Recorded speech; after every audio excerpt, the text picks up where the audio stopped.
સાબરકાંઠા બાળ તસ્કરી કેસની તપાસમાં આંતરરાજ્ય કનેક્શનનો પર્દાફાશ થયો છે. ટ્રાફિકિંગ એજન્ટ કવિતા જાદવ અને સીતારામ પરમારની પૂછપરછમાં ચોંકાવનારા ખુલાસા થયા છે. કવિતા જાદવે અંતરિયાળ વિસ્તારોમાંથી બાળકોની ખરીદી કરી હોવાની કબૂલાત આપી છે. કવિતા એજન્ટો થકી બાળકોની ખરીદી કરી મેરઠ આપતી હોવાનો ખુલાસો થયો છે. મહારાષ્ટ્રના નૂરી હારૂન શેખ થકી મેરઠ, કોલ્હાપુરના મુન્નો સાથે બાળકોની તે સોદો કરતી હતી. સીતારામ સાબરકાંઠા, બનાસકાંઠા અને રાજસ્થાનના એજન્ટો પાસેથી બાળકો ખરીદતો હોવાનું સામે આવ્યું છે. 1,25,000થી લઈ 1,50,000 સુધીમાં બાળકને ખરીદવામાં આવતું હોવાનું ખુલ્યું છે.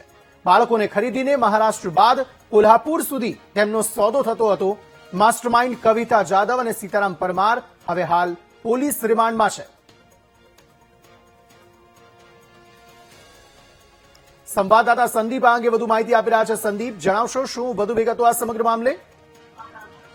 અંકિત, સાબરકાંઠા જિલ્લામાં બાળ તસ્કરીનો દિન પ્રતિદિન જે ઘટનાઓ છે તે વધી રહી છે, ત્યારે સાબરકાંઠા પોલીસે આજે બાળ તસ્કરીની ગેંગને મોટો પર્દાફાશ કર્યો છે. બાળ તસ્કરીના એજન્ટો 7 જેટલા લોકોને નામ તો ફરિયાદ કરી હતી ને ત્યારબાદ સાબરકાંઠા જિલ્લાના પોશીના વિસ્તારમાં રહેતા જે બાળકો છે તેને લઈ અને મુંબઈ ખાતે વેચવામાં આખું રેકેટ ઝડપાયું છે. ત્યારે ટ્રાફિકિંગ એજન્ટ કવિતા અને સીતારામ પરમારને પોલીસે ઝડપી પાડ્યો છે.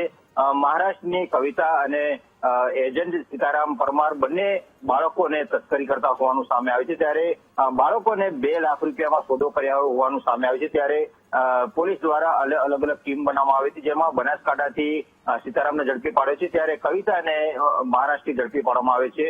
હાલ પોલીસે 7 જેટલા આરોપીને ઝડપી પાડી અને તમામ મામલે ખુલાસો કર્યો છે. ત્યારે મહારાષ્ટ્રના નૂર હારૂન શેખ થકી મેરઠ, કોલ્હાપુરના મુન્ના સાથે આ સમગ્ર સોદો છે તે કરવામાં આવતો હતો. 1.25 લાખ રૂપિયાથી લઈને 1.5 લાખ રૂપિયા, 2 લાખ સુધીનો પારખીને જે સોદો કરવામાં આવતો, જેને લઈને માસ્ટર માઇન્ડ કવિતા જાદવ અને સીતારામ પરમારને પોલીસે રિમાન્ડ હેઠળ તજવીજ હાથ ધરી છે.